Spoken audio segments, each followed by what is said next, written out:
Let us move on to the co-main event of Noche UFC this past weekend at the T-Mobile Arena in Las Vegas. In the welterweight division, a bout of consequence, and Della Maddalena defeated Kevin Holland by a split decision. The scores read 29-28, two 29-28s for Della Maddalena and 129-28 for Kevin Trailblazer Holland. Omar, let's start with you this time. What were your thoughts on this fight with Della Maddalena locking horns with Kevin Holland? Kevin Holland seemingly bringing in that jovialness into the cage that we are kind of used to with him. Came up short this time. What are your thoughts? So this fight basically went exactly the way I thought it was going to go. This was a very tough fight, a very difficult fight for both guys to find success in. I did think Jack Della Maddalena found more success in that fight at the very minimum with the bigger shots. I think he found his right hand quite a few times when he was stepping in and was able to hit Kevin Holland clean on the chin. But it was a tough fight, man. It was definitely a tough fight, and I think it was exactly the type of test that both of them needed. I know Kevin Holland was disappointed in the decision. I don't necessarily disagree with the decision. The problem is the second round was a pain in the ass. It was a toss-up fight when it came down to that second round. I did have Jack winning, but I mean, you could tell me that Kevin Holland won that second round, and I wouldn't necessarily have to have much to argue in that sense. It's just, like I said, I thought Jack did more damage overall. I thought he had cleaner shots and bigger shots in there. And for me, that was the deciding factor. Mark? That's funny. I felt like the second round was the clearest round of the whole fight for Kevin Holland. I was hung up on the first round. Interesting. But similar vibes, though, overall, despite the round differences. This was a really close fight. I thought it was kind of a disappointing fight. Not that there wasn't talent on display, because there was, but I think going in there was definitely a higher expectation of violence than what we ended up getting with what these two guys are capable of. They did a little bit of a dance, you know. And I think it's really because they both kind of nullified each other in different ways, which is what made it such a close fight. Like, Jack didn't want to fully commit to his normal, like, walk him down style as dramatically as he usually does on Holland, because Holland is so long and he was being so active. He was throwing a million strikes. And then on the flip side, Holland, he fought a bit of a tentative fight because of the power that was coming back at him. Like, he looked like he didn't really want to fully commit to big strikes. You know, he was flicking a lot of them. He was looking to stay safe and kind of try to stay on the outside and score without putting his head in range of the nukes that we know JDM has. So I think those two things kind of combined to give us a fight where neither guy was able to, like, clearly pull away. Personally, yeah, as I said, I thought Holland clearly won the second round. I think Jack won the third round. For me, it was the first round that was up in the air. I couldn't decide who won it live. I watched it twice more. Once I edged it to Holland. The next time I edged it to Jack by, like, this much. So it's really that close for me. Split had to go somebody's way. On this night, it went Jack's, which is fine with me. As I said, I thought Holland fought a little too tentative. He could have gone more, and maybe it would have got him hurt. You know, who knows? But I think he could have pushed it a little more and maybe not been as upset as he is. So I have two thoughts. Number one is that I'm a huge Kevin Holland fan. I think he is a bright spot in the UFC. He's a bright spot in the sport overall. He has a big personality, and he has the talent to match. I'm always left, not always, because sometimes he wins in spectacular fashion. But in cases like this, I'm left a little, I don't want to say disappointed, because I don't think I'm in the place to be disappointed, because I'm not like a fighter or a coach. But I just mean, like, I'm like a little let down. I'm like, I want a little more nasty from Kevin Holland in the fight. Yeah, that's what he needed. This like jovial, fun thing that he does is fun, because it's like a completely different flavor than what we usually get as MMA fans watching two people fight. He's like so comfortable in there. He's like chit-chat, like literally chit-chatting. Did you hear what Jack said he was saying?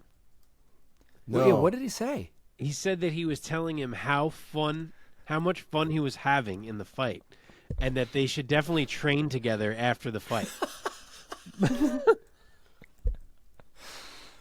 That Like, sounds about that's right. such a That's on. strange thing. And basically, that's what Jack said. He was like, "Yeah, like it was weird. It kind of made me feel weird about like continuing to fight him because he was so nice." It's like, Like, do you think it's like a psychological trick that he's using, or he's I just? don't know, man. I think that's him, dude. That seems like a real personality thing. Like, I think that's just him. Yeah, I think he's just Kevin Holland. But I agree, it's so frustrating because, like, again, if he was a little more aggressive, maybe he does get knocked out. Who knows how it goes? Sure. But also, if he was a little more aggressive, maybe he wins that fight, and that's a big fucking win. And he would have been in line for like a top 5 welterweight maybe off of that win. Like that would have been he would have been in a big spot. So I get it. It is kind of it's a little hard to be a Kevin Holland fan at times. You know, we saw it with Wonder Boy. Like I was just gonna say that. Think of our frustration against Wonder Boy. He like refused to grapple the greatest kickboxer that the UFC has like ever seen. Yep. Yep. And he has such great attributes for welterweight. Like, just use him. Like, just fucking turn it up, man. Yeah. I only say this out of frustration because I love Kevin Holland, and I'm a big fan of his. Yeah. Yeah. It's funny how in MMA sometimes we get these fights where it's almost like they didn't happen. Like I feel like Jack is looks no different than he did prior to that fight. And Holland maybe looks like slightly different, but like I feel like Jack won and like didn't really get anything from winning. Yeah. Yeah.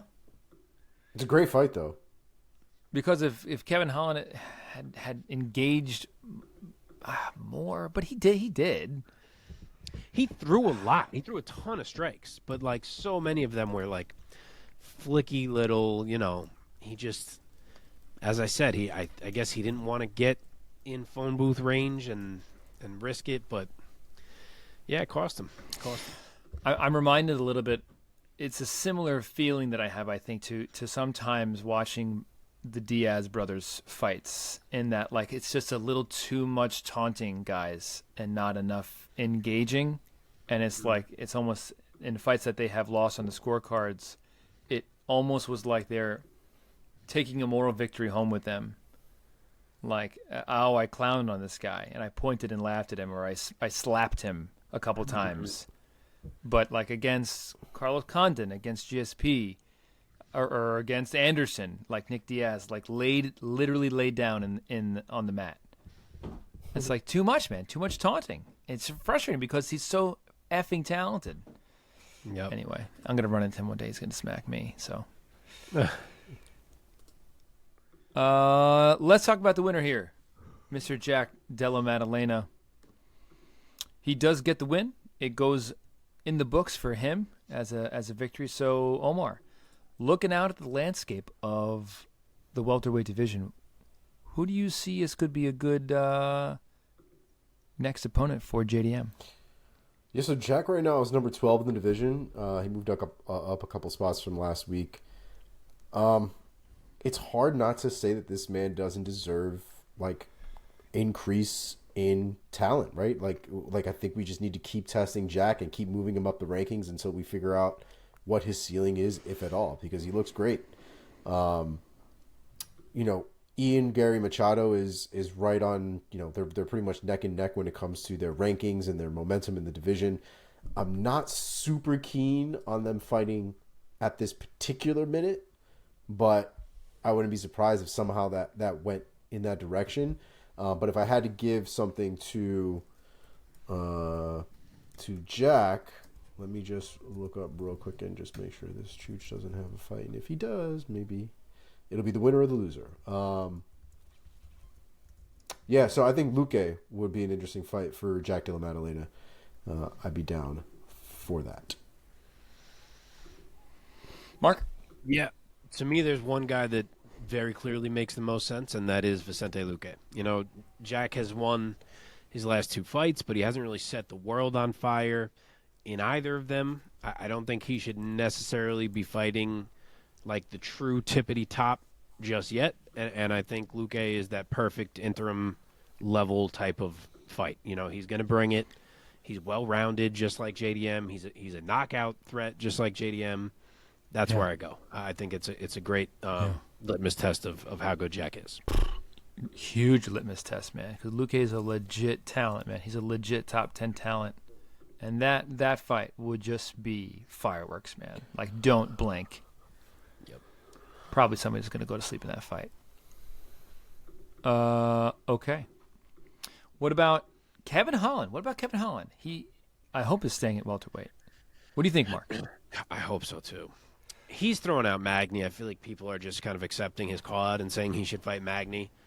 I don't love that. I think he's kind of past Magny, at least for this moment. Not saying they could end up, if he loses again, Magny wins again. But Magny looked really bad against Ian Gary. He got worked. And Kevin Holland had looked very good coming into this fight. He barely lost this fight. I'd prefer to see maybe like a Sean Brady. I know Magny's still like ranked fairly high, but I just feel like he's on the way down a bit, and I'd rather someone who's a little bit more of a contender. So I'm going to say Sean Brady and let him or Holland kind of start a new run. For clarity, Kevin Holland is ranked number 13 right now in the official UFC rankings, and Neil Magny's ranked 14. So from a ranking perspective, I don't know how much sense that really makes for Kevin Holland at this point. Like you said, that the loss wasn't like a Neil Magny loss, where I don't think he deserves to be fighting somebody above him. I think he deserves to be fighting somebody below. So for Kevin Holland, I do think somebody just slightly above might make sense. Sean Brady's high, but I feel like he's also been out for quite some time, that I think he probably needs to defend that spot.